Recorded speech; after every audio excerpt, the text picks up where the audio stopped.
Good morning, Life Point Church. Happy Tuesday. I pray that each of you are enjoying your week so far and that it has not been an extremely stressful one. If it has been, there's an antidote for that. It's called the presence of God, and I hope you get to spend some time there today. Today we're going to be talking about something that happened back in the 1800s by two men that you may recognize the names of, Meriwether Lewis and William Clark. On this day in 1806, they began their return journey from the Pacific coast. If you remember the story of Lewis and Clark back in the 1800s, they set out on a journey with no map, no directions, and no knowing what their final destination would be. These two men were commissioned by Thomas Jefferson to explore the newly purchased Louisiana Territory. Their mission was to discover an overland route to the Pacific Ocean following the Missouri and Columbia rivers.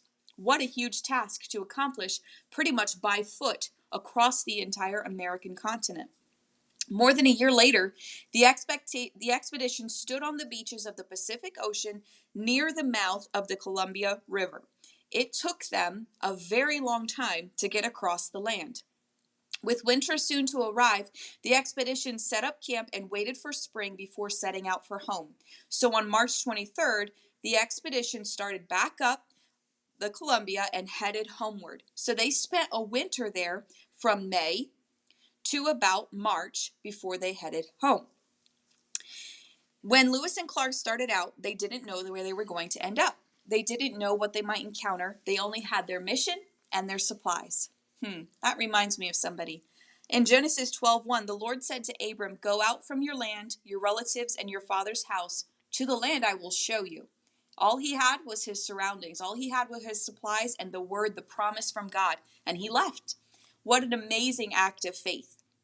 This man named Abraham didn't know exactly where he was going. He only knew that God had told him to leave his homeland and go to a new land that God would show him. There God would make Abraham the father of a great nation. In our life, we're probably not going to be asked to explore uncharted land.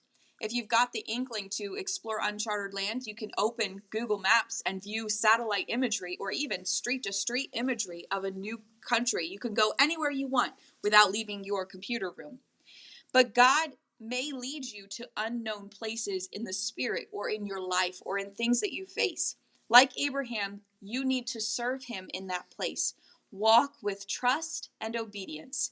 So today, if you're feeling the pull of God towards something that is a little unfamiliar, maybe a little uncomfortable for you, walk like Abraham did, with your hand in his hand, trusting that he has you every step of the way. God bless you today.